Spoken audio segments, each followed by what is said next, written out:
Whenever I listen back to something that I do, it just makes me feel weird. Hi, my lovely. Hi. Welcome to America's Got Talent. She stood under the blind audition lights, a 12-year-old girl from a small village in County Durham, and within seconds, she turned a room of skeptical faces into open mouths.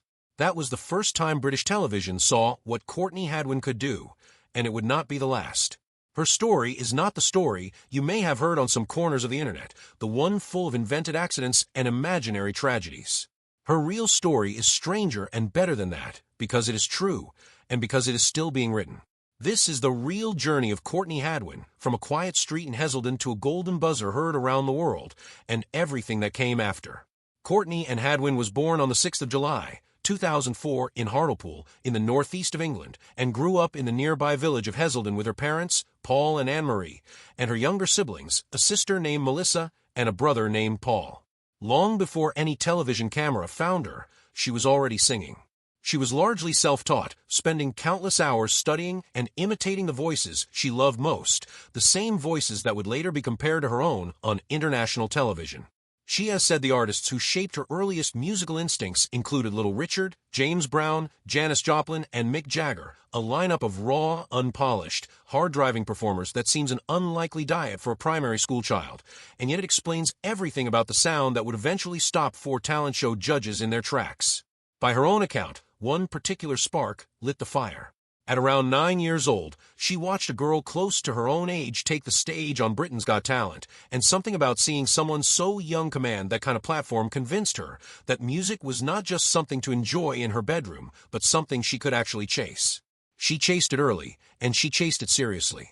In April of 2015, at just 10 years old, Hadwin entered her first singing competition, a contest called Teen Star held in Newcastle, and she performed her own version of Bob Dylan's Make You Feel My Love. She was good enough to reach the competition's grand final on her very first attempt.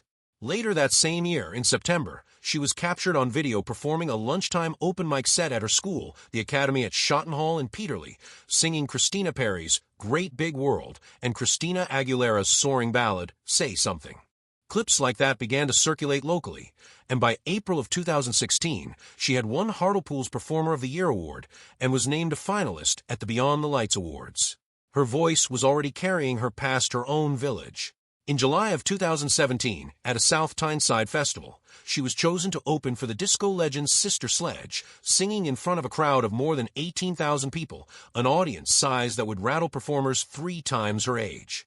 A few months later, in January of 2018, she used her growing platform for something other than her own career, performing at a charity event in Southampton for You Support, an organization raising money for children living with life-limiting illnesses and disabilities. All of that came before most of the world had ever heard her name, and all of it was preparation, whether she knew it or not, for what was coming. In 2017, Hadwin auditioned for the very first season of The Voice Kids UK, the junior version of the long-running vocal competition. For her blind audition, she chose Tina Turner's Nutbush City Limits, a song built for exactly the kind of raspy, full-throttle delivery she had spent years developing in private. All 4 coaches on the panel, will.i.am, Pixie Lott, Danny Jones, and Meghan Trainor, turned their chairs for her, and will.i.am even asked her to repeat part of her performance so he could watch her move again. She ultimately chose to join Team Danny Jones, the former McFly guitarist, who became her mentor for the rest of the competition. In the battle rounds, she went up against fellow contestants Ebony Green and Holly Furman, performing Martha and the Vandellas, Dancing in the Street. She advanced to the semifinal, where she tackled James Brown's I Got You, I Feel Good, another high-energy number that let her lean into the raw, percussive style that was becoming her signature. On the 16th of July, 2017, she reached the live final and delivered a rendition of And I Am Telling You, I'm Not Going, the enormous torch song from the Broadway musical Dreamgirls, a piece that demands both vocal power and emotional control in equal measure. She did not win the competition. She was eliminated as a finalist. But by then, something had already changed. A 12-year-old from a village most people outside County Durham had never heard of had proven, on national television, that her voice was not a fluke. The following year, 2018, Hadwin crossed the Atlantic to audition for the 13th season of America's Got Talent, and this is the moment most people associate with her name. She walked onto that stage looking, by most accounts, shy and almost bashful, dressed simply, speaking quietly to the judges before the music started. Then the track for Otis Redding's Hard to Handle kicked in, and the transformation was immediate and total. The nervous schoolgirl vanished. In her place was a performer stomping across the stage, growling out lyrics with a voice that sounded like it belonged to someone who had spent decades on the road, not someone who had barely started secondary school. Simon Cowell, never an easy man to impress, told her that she sang like a lion. Howie Mandel, visibly stunned, reached for a comparison that would follow Hadwin for years afterward. He likened the moment to discovering a young Janis Joplin, someone the world had never seen before and would not soon forget. He hit his golden buzzer, sending her straight past the usual judging rounds and directly into the live shows, one of only a handful of acts given that honor across the entire season. Heidi Klum and Mel B were just as visibly caught off guard by the size of the voice coming out of such a small frame. The clip did not just do well online, it exploded. The audition footage on AGT's own YouTube channel became the most viewed video from that entire season, passing 50 million views within its first 5 months, and by the time producers brought her back for the live quarterfinals in mid-August, host Tyra Banks told the studio audience that the audition had already been watched more than 200 million times. Since then, that same performance has continued to climb, and various tallies now place its YouTube view count above 300 million, an extraordinary number for a single televised audition. Alongside the praise came a wave of internet scrutiny that Hadwin had to navigate as a young teenager in real time. Because she had already competed publicly on The Voice Kids UK the year before, some viewers online accused the show, or accused her, of hiding prior experience to make her shy persona seem more authentic, and her transformation on stage seem more shocking than it really was. Her family, friends, and teachers pushed back publicly, saying she had always been genuinely shy in everyday life regardless of what she had already accomplished on a stage, and pointed out that plenty of other AGT and Britain's Got Talent contestants had prior competition experience that nobody treated as a scandal. The controversy came, and mostly went, the way most internet controversies do, and it did nothing to slow her progress through the competition. For her quarterfinal performance on the 14th of August, 2018, she sang James Brown's Papa's Got a Brand New Bag, a song that let her put her dance moves on full display alongside that gravel and grit voice, and she advanced. In the semi-final on the 11th of September, she performed Steppenwolf's Born to be Wild, earning standing ovations from Howie Mandel and Simon Cowell, and she advanced again. On the 18th of September, in the finale itself, she took on Tina Turner's River Deep, Mountain High, another towering vocal challenge, and drew standing ovations from all 4 judges. The following night, on the results show, she performed Piece of My Heart, alongside the British rock band The Struts, one of several memorable collaborative performances from that finale week. When the votes were finally counted, Hadwin did not win the season. She finished in 6th place overall, but she was the only British act to make it all the way to the finale that year, and in a competition built around raw novelty and one-off spectacle, she had done something harder.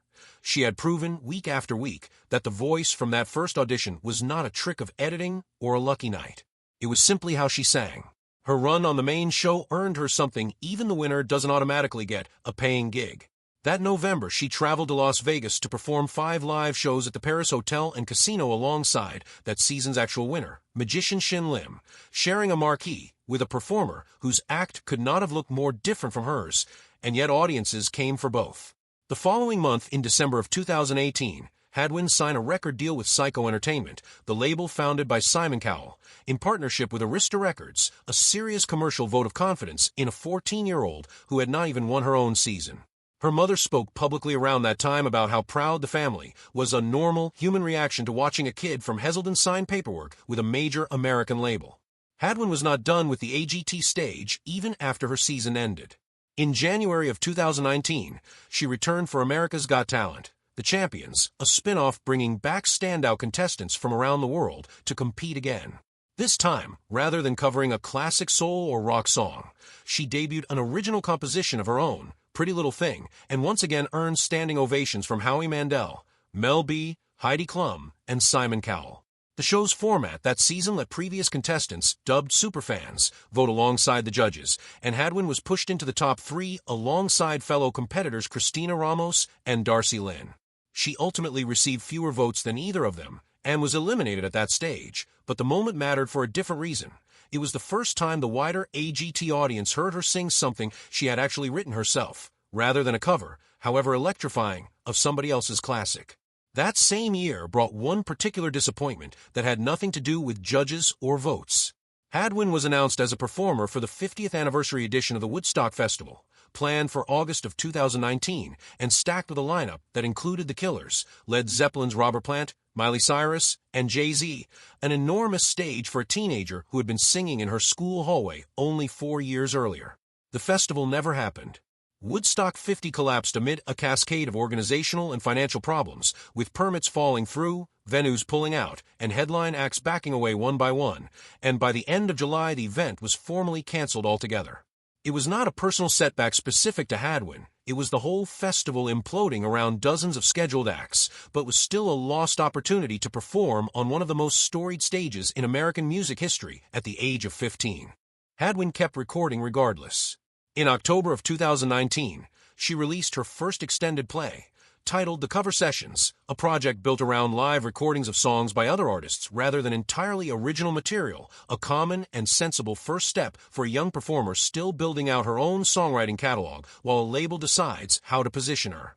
The EP included her versions of Harry Styles' Sign of the Times, Lil Nas X's genre-blending hit Old Town Road, the Jonas Brothers' Sucker, and Louis Capaldi's Someone You Loved, a set list that showed she was just as comfortable wrapping her voice around contemporary pop and country rap crossovers as she was around vintage soul and blues. Critics and fans who followed her described her as an exceptional talent with a voice and spirit well beyond her years, the kind of description that gets repeated about very few teenage performers and turns out, on closer listening, to actually be earned rather than exaggerated. In the years since that first wave of talent show fame, Hadwin has done the quieter, harder work that comes after the viral clip stops trending, building an actual, sustainable career as an independent artist. She has released a string of original singles, including Breakable, That Girl Don't Live Here, Call Me Back, and Monsters, each one a step further away from cover versions and talent show set lists and closer to a distinct artistic identity of her own. She has worked closely with Kevin Bowe, a respected producer based in Minneapolis, and by her own description that partnership has given her the room to write and record with total creative honesty rather than chasing whatever sound might read well on a talent show stage. At the time of this telling, she is reportedly deep into recording her debut full-length album, a project she has described as built around a single connective theme, with each individual song standing on its own while still fitting into one larger musical statement, an ambition she has explicitly compared to the layered, genre-shifting structure of Queen's Bohemian Rhapsody. Is a big reference point for any young artist to reach for, but by this point in her career, reaching for big things is simply what Courtney Hadwin does. What makes her story worth telling honestly, without inventing tragedies that never happened to her, is that the real version does not need embellishment to be compelling. A girl from a village in County Durham taught herself to sing by listening to Little Richard and James Brown records, competed on a British children's singing show at 12, got told no by the judges, and used that as a launching pad rather than a stopping point. A year later, she stood on American stage, made Simon Cowell compare her to a lion and Howie Mandel compare her to Janis Joplin, and did it while looking, by most accounts, more nervous than anyone in the room. She survived an online backlash over accusations that her shyness was manufactured, kept singing anyway, signed a record deal before most people her age have a driver's license, lost a Woodstock slot to a festival that fell apart around her rather than because of her, and kept building. She is, as of the most recent reporting available, still an active, working musician in her early 20s, still recording, still releasing music under her own name, still chasing the sound she first found on a bedroom floor in Heselden. That is the real tragedy-free, ongoing story of Courtney Hadwin. Not a life cut short by invented catastrophe, but a career still very much in progress, built one loud, unmistakable performance at a time.